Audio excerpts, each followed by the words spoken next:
Assalamualaikum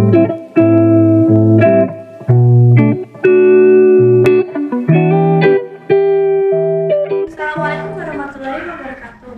Halo, perkenalkan nama saya Yunia Marisa Putri Prianto. Usia 11 tahun, kelas 6. Saya bersekolah di SD Negeri Cacaban 1. Hari ini saya akan mengulas sebuah buku yang berjudul Teladan Si Bubu yang ditulis oleh Zakia M. Husba, diterbitkan oleh Badan Pengembangan dan Pembina Bahasa Kementerian Pendidikan dan Kebudayaan. Tahun terbit 2016, halaman 54 halaman. Buku ini memiliki cover yang menarik. Terdapat gambar burung sarere kecil yang sedang membawa buah jeruk. Tokoh-tokoh dalam buku ini adalah burung sarere, bubu, mimi bubu, karowa, buangau besar, gurita raksasa, paman sarere, semut, dan ratu laulu. Latar tempat yang terdapat dalam cerita adalah Pulau Buah, Pulau Kulis Susu, gua, rumah bubu, pantai atau laut, dan hutan. 3 kelebihan dari cerita ini adalah menarik, cerita menyenangkan, dan kita harus berbuat baik walaupun sering dijahati. Saya akan menceritakan sedikit isi dari buku ini. Di Pulau Kulis Susu ada sebuah hutan yang sangat luas. Banyak sekali hewan yang tinggal di hutan itu. Pada suatu pagi, ada seekor monyet yang bernama Karowa. Karowa sedang melihat keindahan laut, tetapi ia ingin sekali menangkap ikan-ikan itu. Karowa pergi ke rumah Bubu. Ayah, Bubu adalah burung sarere kecil. Ia dan Kak Bubu bersahabat karib. Mereka bersahabat karib. Setelah Karowa mengajak Bubu untuk pergi menangkap ikan bersama, Bubu mengiyakan ajakan Karowa untuk pergi menangkap ikan bersama. Mereka pergi ke laut pada tengah malam. Setelah mereka sampai ke laut, Bubu segera mengambil daun kelapa untuk tempat menyimpan ikan sambil menunggu air laut surut. Setelah air laut surut, Bubu membangunkan Karowa yang sedang tertidur nyenyak di bawah pohon kelapa. Karena Karowa terlalu malas, jadi Bubu turun terlebih dahulu ke laut. Tak terasa hari hampir pagi. Karowa terbangun dan menghampiri Bubu. Karena ikan yang ditangkap Bubu sangatlah banyak, Karowa marah.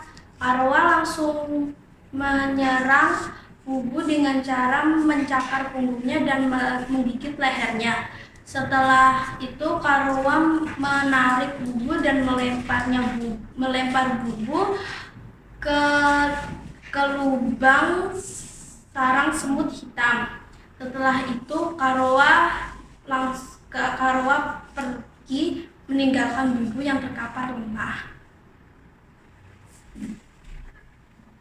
Karowa baru saja ingin naik ke atas pohonnya, tetapi Mimi Bubu memanggilnya. Mimi Bubu adalah ibu Bubu. Ia bertanya dengan khawatir karena anaknya belum pulang. Setelah itu Mimi Bubu bergegas menuju pantai dan betapa terkejutnya dia melihat Bubu yang terkapar lemah. Setelah itu Mimi Bubu segera menuju ke gua kecil yang berada di pantai. Ia merawat anaknya dan memberi makan lebih. Setelah 1 bulan lebih, bulu sayap Bubu kembali tumbuh. Setelah mengetahui siapa yang menyakiti anaknya, Mimi Bubu segera membalasnya. Mimi Bubu menyuruh Karowa untuk memetik pisang dan jagung yang berada di Pulau Buah. Setelah itu ia menaiki rakitnya yang dibantu oleh bangau besar. 2 bangau besar pun segera melubangi rakitnya. Setelah rakitnya lubang, para monyet pun langsung panik dan Bubu segera membantu Karwa. Setelah beberapa jam membantu Karwa, akhirnya mereka sampai di tepi Pulau Buah. Lalu Bubu segera menuju Pulau Kuli Susu dan meninggalkan Karwa. Setelah merasa pulih, Karwa memasuki pulau itu dan mengelilingi pulau itu. Setelah mengelilingi pulau itu, Karwa bertemu Ratu Semut yang bernama Laulu. Laulu memperbolehkan Karwa untuk tinggal di pulau itu, tetapi ia harus merawat pohon-pohon itu selama ia tinggal di pulau itu. Setelah beberapa hari tinggal di pulau itu, ia ingin menguasai pulau dan membakarnya. Karena hal itu, gurita raksasa pun datang dan menyerang pulau itu. Bubu yang melihat itu segera membantu Karwa, tetapi karena gurita raksasanya terlalu besar dan Karwa menyuruhnya ia pergi, Bubu membiarkan Karwa tenggelam bersama gurita raksasa. Dan akhirnya di Pulau Kuli Susu tidak ada lagi yang suka berbuat jahat karena sikap baik hati Bubu. Terima kasih, bye-bye.